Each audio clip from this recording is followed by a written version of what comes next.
The views and opinions expressed on any program are those of the producers and/or the persons appearing on the program and do not necessarily reflect the views and opinions of FRC Media, Bristol Community College, or the City of Fall River.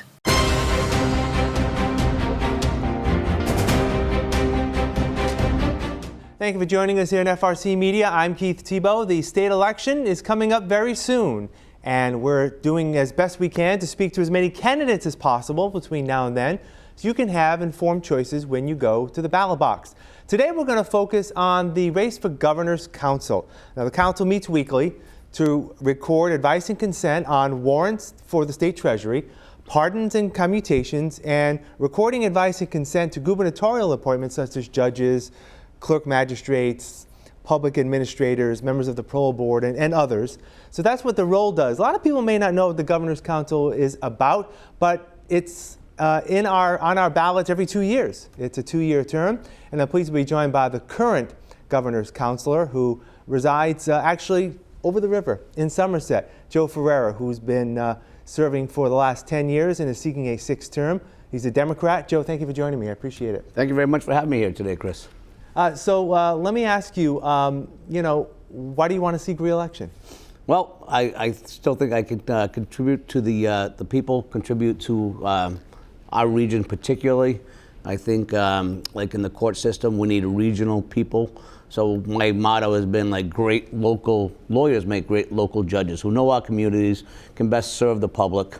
You know, the primary role, like you said, a lot of people don't know what we do. Even lawyers I talk to don't know what we do. So we've been around since 1780, since the Constitution started. We're the first ones to have such a role. Like on the federal side, when the president nominates a judge, they go before the Senate. In Massachusetts, our Constitution predated the federal Constitution, was the basis for it, and they said the governor shall have elected officials who give their advice and consent on every judicial appointment. So every week we make notary publics. They're quasi-judicial. We do public administrators. But anytime the governor wants to make a judge, he or she can't without us saying yes. Mm-hmm. So we say yes or no to every single judge, every single clerk magistrate that's not elected, so the district court clerks and other clerks we say yes or no to. And every single week, like you talked about, we sign the treasury so that the entire state gets paid. Mm-hmm. We also say yes or no to the parole board, the appellate tax board. And interestingly, if the governor wants to give you a pardon, he or she cannot without our advice and consent. So we have the final say on pardons and commutations as well. So in some ways, it's a pretty powerful role. It is a powerful role. It's like a fourth branch of government. It's checks and balances is what it is. And I believe there are 8 districts? That's right. So there are 8 districts, and the way it's broken down, there are 40 senators in Massachusetts, and there's 8 of us, so I have exactly 5 senatorial districts. So I have the same cities and towns, 48 total, same cities as towns as the Plymouth Senator, the Fall River Senator, my good friend Michael Rodrigues, the New Bedford Senator, Mark Montigny, the Cape and Islands Senator, and the Taunton Senator. So I have the cities and towns of those 5 senators. So literally I have, there's 160 state reps in Massachusetts. So I have 20 state reps in my district. So it's a huge district to cover. It's a huge district to campaign. But I've been honored to do it for the past 10 years. In 2014, I retired as a police chief in Somerset. I've been a lawyer for 30 years because I went to law school at night when I was a cop. And so, you know, I use my talents that I have, and I try to recruit people from our area. And it was very successful. So we have a lot of great people that graduated, like I did, from UMass Law, who we now call judges and clerks. And I always advocate for local people to be on the bench, to be clerks, or, you know, we haven't done many pardons, but again, we have the say at the end of it all.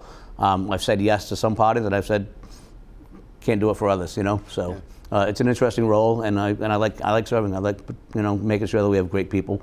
These judges that we make, they're making hundreds of decisions every day. And I'm a lawyer. I go to court, and I see it. And I always want somebody that's going to treat everyone fairly, everyone equally, have great temperament, not be condescending to people. And I think it's important that we get our own people from our own region to do that. Yeah, I was just going to ask you about that. You know, being an attorney, obviously it's not required to be a governor's counsel, or anyone can run to be a governor's counsel. Correct. But how important that you have that connection, being in the courthouse and being in courtrooms, to understand not only how it works, but also, again, you mentioned how, you know, the judges that you've seen handle it and some of the qualities you take back to the council when you make those decisions? 100%. So I think it's super important. And not only that, but I also get to see lawyers in action. So when people apply, and you hear about it pretty quickly that they're applying, they go through a process. They apply to this committee called the Judicial Nomination Commission. So the governor appointed 26, 27 people. So they look at applications, and then they have interviews. And it's a long, drawn-out process where, you meet with them, and then they decide if you're going to get a second interview, and then the nominee eventually meets with the governor's lawyers, or then they meet with the lieutenant governor, then they meet with the governor, then their name goes by the joint bar, which is the head of every bar association across the Massachusetts. They decide whether they're qualified or not, and at the end of the day, the governor then nominates. And then if a person lives in my district, like today, I'm going right after this to swear in a New Bedford lawyer who's going to be a judge today. Mm-hmm. So he was nominated about 6 weeks ago. I scheduled a hearing because he lived in my district. So we had a hearing where he was in, and we have 7 councils right now. One of them left. Ask any questions they want, so it goes on for an hour or two. And then we wait a week, and then we vote. So this person got voted in unanimously. And at 11 o'clock, Governor Haley and I will swear him in to become a judge, and he'll be sitting in the New Bedford Fall River area. You mentioned how important it is to be an attorney to see how things work and how it happens. But when are there any possibilities for any conflict of interest? Because again, you're an attorney in the courts around here, right? That you may know someone. Yep.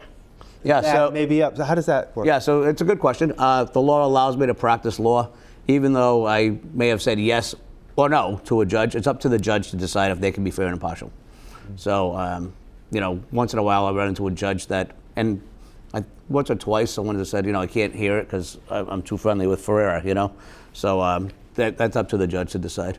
Yeah. But again, it's great to be in court and see who the good lawyers are, see who the not so great lawyers are. And when people get nominated, my phone rings off the hook, either in favor or against. And but if somebody has a bad personality or a bad temperament as a local lawyer, we're not going to make him a judge, him or her. Right. I mean, I'm not going to. So they get word pretty quick, and once in a while they say, "Oh, you guys are rubber stamps because you approve mostly everybody that comes through." Well, it's true, but by the end of the vetting process, they know. And if we're not going to vote yes, they get word and people withdraw. I was just going to ask you about that because you just mentioned the word rubber stamp, and a lot of people have said that about the council. They rubber stamp, regardless of who the governor is. And we'll talk about the 2 governors you served under in a moment. That. They're just a rubber stamp. There's no real checks and balances. But you mentioned the process earlier about what happens, the levels, even before the governor recommends someone to be a judge or someone in these positions. Oh, yeah, it's a long, sometimes it's multi-year process for people. They applied like 2 years ago, and now they're considered. This administration is different than what Charlie Baker and Karen Polito did. These people are interviewing a lot more people, so once they go through the Judicial Nomination Commission, not everyone's getting an interview under Baker Polito. They did it differently. They had their lawyers do the primary interviews. This administration, they're meeting with so many people, which causes my phone to ring off the hook, because everyone that gets an interview with the governor's lawyers think they're going to become a judge. Sadly, we disappoint 95% of those people because there's only so many slots. But they want to cast a wide net, and they want to interview and talk to people. They talk to everyone. So yes, but if we weren't there, we wouldn't get the great judges. So just by the mere fact that we exist, and there's a power play. I said, hey, I can go along with these people from Springfield, Boston, whatever, but we also need our people from southeastern Mass. Yeah. So, they have paid attention historically. And right now I'm trying to get more local people, like in my 48 cities and towns. Right now, I don't have one person on a JNC, Judicial Nomination Commission. Like I said, there's 27. I should have 3. Mm-hmm. So I'm constantly on their backs, like you need to appoint geographically people from this. We had a couple that just resigned, one for a medical reason, another one for another reason. But I'm looking and I'm pushing hard to make sure that we are represented. So when people first apply, we have representation too. Yeah. Let me ask you, one of the things that a lot of people who do know about the council think about the judges and what we just talked about, but, consent on warrants, and you mentioned, that bills and people get paid Yes. in the Commonwealth. By the way, being a Commonwealth employee, I thank you. But I mean, are there ever any questions at all on a weekly basis, or is that almost sort of because the legislature approves the budget, the governor administers it? Right. Are there many disputes? No, there aren't many disputes. Once in a great while, a council will say, "Hey, what's this $500 million for?" Something like that. But the governor's councilors got in trouble in the 60s. I think 5 of them resigned because they had a line item veto. So that's when the conflicts came in. If I knew somebody building 195 and they were, and I didn't want to pay them, whatever. So 5 of them got in trouble for that. Mm-hmm. So now it's basically just a number like today I'll sign. It might be $1.5 billion for the payroll. Right. But we don't go through line by line and veto or anything like that. Right. Mm-hmm. In terms of pardons, you said there hasn't been that much, but is that some of the more difficult decisions? Because trying to balance safety, especially people who may have been victims of an individual or individuals, when you make those decisions? Sometimes they're difficult and sometimes they're not. Sometimes it's a person like you or I, and 30 years ago they had a marijuana conviction, and now they can't get a license to carry a firearm and they want to be a cop. Or sometimes, minor crimes that happened decades ago, those are the easy ones.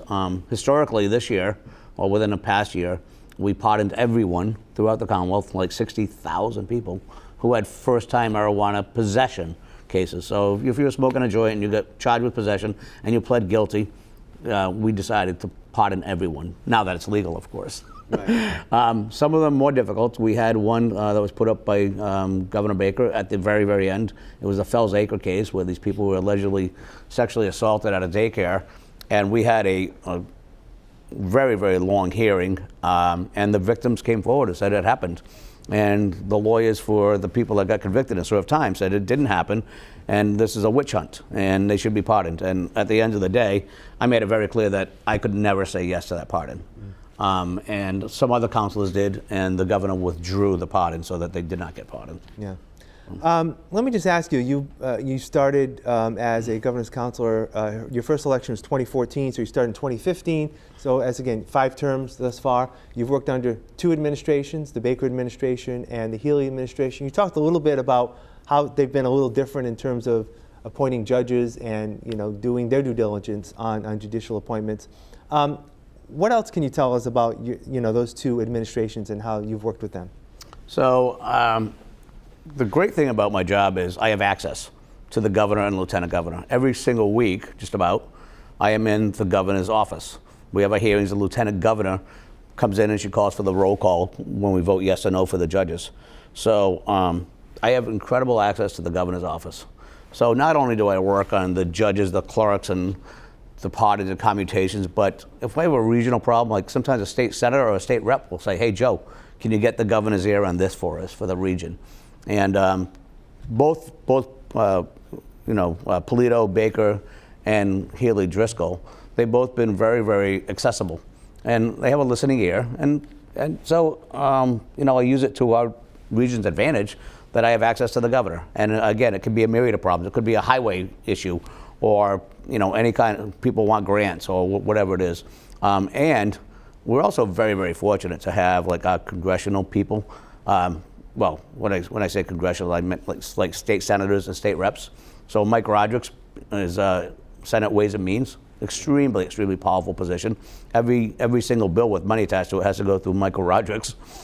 We have great state reps with Carol Fiola, who used to have my position 10 years before me, and I helped her get elected. That's how I knew about this job. She's great. Alan Sylvia's great. We have such great local talent. Pat Haddad across the river, who I tell everyone was my 6th grade gym teacher.